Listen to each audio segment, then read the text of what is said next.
it does that thing for a while. But anyway, it's absolutely fabulous, and the spirit of delight keeps popping up at various places, and then it goes away. It's gone for a little while.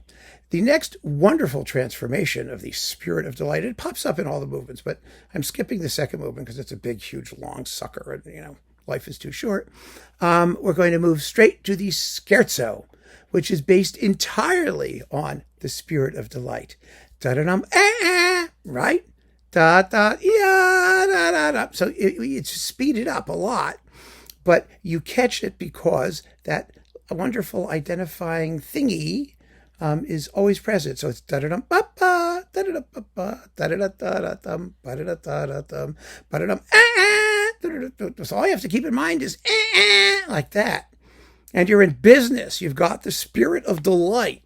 So here it is as it turns up as the main theme of the scherzo.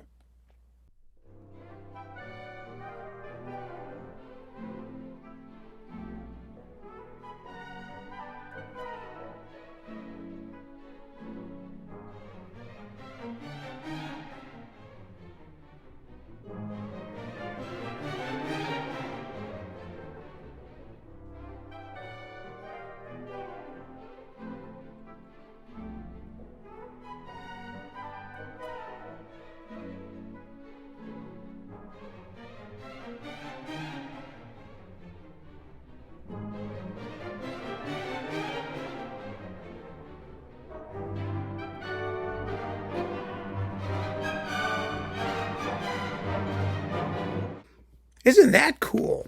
I mean, that's what a really great thematic transformation is. You may not recognize it, and you don't have to recognize it because you feel it.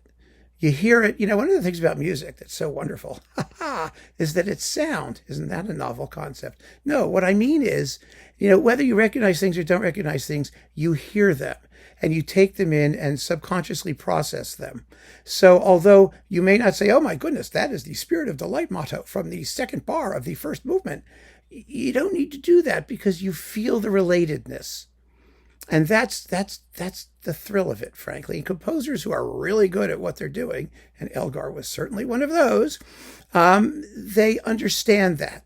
They understand this quality. So they don't have to be obvious because eventually, if you listen to something over and over again, its layers will reveal themselves. And even on a first acquaintance, you catch it. You can't avoid it. It's there. It's on the surface of the music. It's just there. So you catch it. All right. So that's the spirit of delight in the third movement. And in the finale, it shows up in the coda most tellingly, where Elgar finally just revels in it. It's just a gorgeous, romantic hog wallow of a moment. It's fabulous. The strings well up sentimentally, and the spirit of delight just weeps all over the music. It dribbles down into the final glowing chord. And here is the final appearance in the finale of the spirit of delight, the symphony's motto.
So it may cometh rarely, but it shows up enough, more than enough times in the Second Symphony to make its point.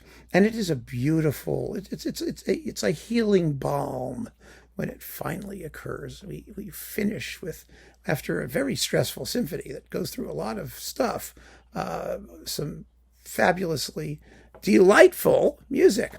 All right, so that's the symphony's motto, and that's how Elgar transforms it throughout the symphony, more or less. Now, there is another thematic transformation that happens in the symphony that actually I think is the coolest of all. It really is. In the middle of the development section of this symphony is almost entirely what we call episodic. In other words, it has nothing to do with any of the themes of the first movement. It's mostly very quiet and mysterious, and based on new material. And then many composers do that, episodic developments. They're quite handy when, they have some other purpose in mind besides just, manipulating existing themes.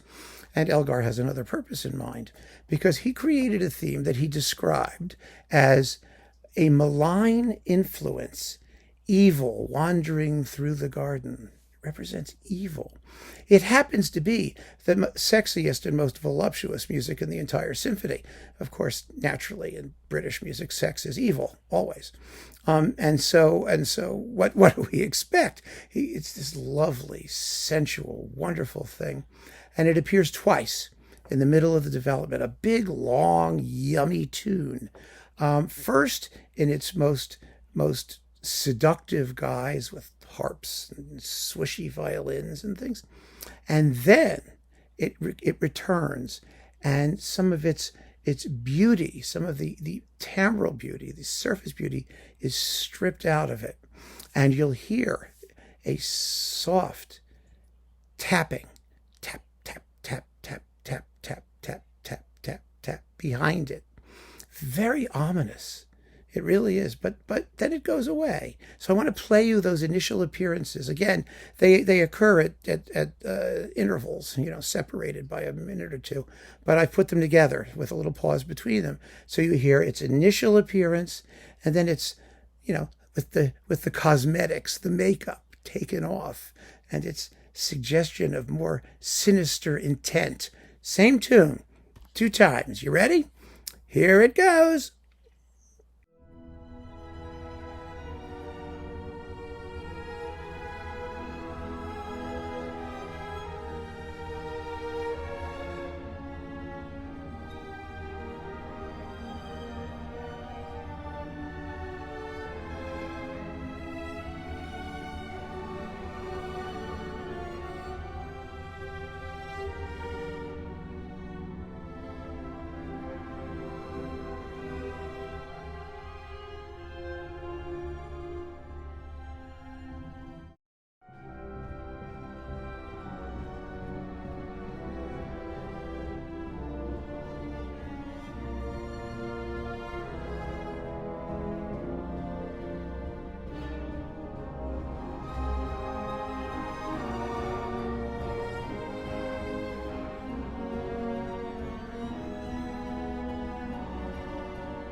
And that's all we hear of it. Oh, it's beautiful, isn't it? It's just wonderful. You wonder, what is that? What is that? Well, it's a good question. We don't know. It just disappears, and we hear nothing more of it until we get to the third movement, which is based entirely on the theme of the spirit of delight. In the middle of the third movement, the spirit of delight comes back, and on top of it, there's this strange sort of cloud in the violins. It's like a distraction, and it gradually coalesces and takes shape as that theme. And loudly this time, passionately, thrustfully in the violins. And it's repeated twice. But the second time, that rhythmic tapping comes back, and the spirit of delight starts screaming, da-da-da, it's really a slashing nastiness. And the theme appears in the trombones, and it's blasted out viciously, and it's terrifying. And it rises to this incredible climax. Elgar described it as having a fever and a pounding headache that just keeps throbbing to the point of agony. That was his description of it. The scene that it reminds me of, and I've talked about this before in these videos when I talk about this symphony, because I just think it's so apt, is in Raiders of the Lost Ark. You know, the scene when the Ark finally opens and you see those spirits go whipping around, and there's this spirit of this beautiful woman-like goddess that becomes a demon. It just transforms itself like that. This is exactly what happens here. It's the absolute musical equivalent of that. The thing that we thought was beautiful becomes something wicked and evil. And the latent malignity, malignacity, you know, malignitude, whatever it is, for the theme in the first movement, becomes manifest here. And it's just an extraordinary moment. So here is the whole passage. It just knocks your socks off.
You see, with the Spirit of Delight screaming on top of it, you can barely hear it. As it gets louder and louder, it's just this wave of nastiness. It's fantastic. And that, I think, is one of the greatest thematic transformations in like all of romantic music. It's so well done and it's so unexpected. But on the other hand, it's the outcome of something that we've heard before. I mean, that's what geniuses do. So those are a couple of the most wonderful thematic transformations in Elgar's Second Symphony. I hope that this has given you some encouragement to go and listen to the whole sucker and intently, and give it a chance for all of these things to strike you in the course of the grand narrative, which is this most powerful and beautiful symphony. It's just a lovely, lovely work, and one of the iconic romantic pieces. It really is. So keep on listening, friends. Thanks so much for joining me. Take care.